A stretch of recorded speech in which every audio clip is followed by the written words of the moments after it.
Hey there, friends. Ready for your mind to go?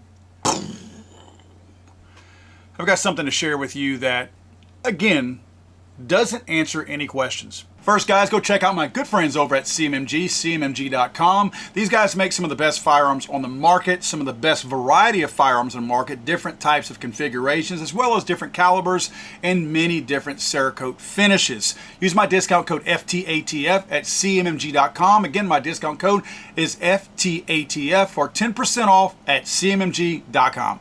Friends, sometimes I talk about things, and as I go down that rabbit hole to try to figure out why 1 + 1 does not equal 2, I encounter things that I'm not a pro at. I don't understand it, or I don't live it. I don't work in that field, and some of those things just are a little bit foreign to me. What I've done is I found via an ex-user, his name is Josh Walkos, and he goes by Champagne Joshy online.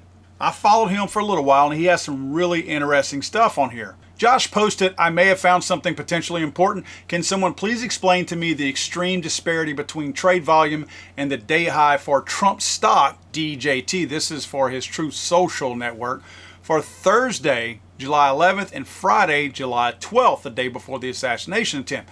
This is directly from the TMTG Corporation. Look, Thursday volume 3.9 million, Friday volume 35.6 million. Thursday's high $30.31, Friday high $15,638. He asked, that Friday high has to be a mistake, right? Even if it is, the extreme swing in volume should definitely warrant further investigation. That is an 801% increase in one day, the day before the attempt on Trump's life. And looking through some of these financial records, definitely what he's saying is verified based on the data that anybody can find online regarding stocks and shares and short selling and things of that nature. So before I get too far into this, I want you to understand this is a short sell that was made. This is basically somebody betting that Trump's stock in Truth Social would go through the floor, would bottom out. And I'm betting that it loses. I'm betting on the negative. I can't explain it any better than that, so I snagged a YouTube video for you to see real quick, and here's an explanation of short selling real quick. Short selling is a method of making money if you believe that the value of a stock is about to go down. You find two banana farmers, Farmer A and Farmer B, and you tell Farmer A that if he lends you 100 bananas today, next week you will give him 110 bananas in return. For Farmer A, this is a great deal. It's like getting 10 free bananas, so he agrees to it. You then quickly go to Farmer B and sell him your 100 bananas for $1 a piece. And then you wait for the price of bananas to go down to 50 cents, as you expected it would, and you buy 110 bananas from Farmer B for a total of $55. Then you return those 110 bananas to Farmer A, as agreed. You've now made a net profit of $45 by shorting the banana market. Now, who made these trades and what did they know and why the timing of this, right? Now, granted, there are some delays whenever you do some puts and things like that in the stock market, so it's unlikely that the exact decision was made on that Friday. It just went into effect on that Friday, right? Somebody made this decision ahead of time. Somebody, and this is not historical, based on the trends that you look at with Truth Social or DJT stock. Josh posts again, a company called Austin Private Wealth LLC is who shorted the 12 million shares of DJT via a put option. The filing date is July 12th, the day before the assassination attempt. They have around $1 billion in assets under management, and this is by far the largest put placed. According to a source, the trade represents 6% of total shares and over 16% of the float of the stock, given for the fact that Trump owns 60% of the company.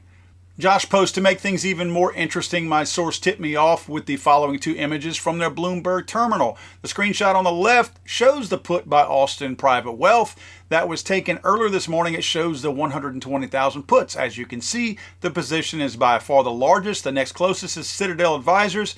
Here's where it gets interesting. The screenshot to the right was taken later in the day, and poof, Austin Private Wealth LLC is nowhere to be found. Why? Now this is where it gets screwy. Then Josh posts, Austin Private Wealth amended their filing on 7/16 and removed their put option. Josh then made the following post. Austin Private Wealth released the following statement about the shortened DJT. Statement on incorrect filing with the SEC. The SEC filing, which showed that Austin Private Wealth shorted a large number of shares of Trump Media and Technology Group, was incorrect. And we immediately amended it as soon as we learned of the error.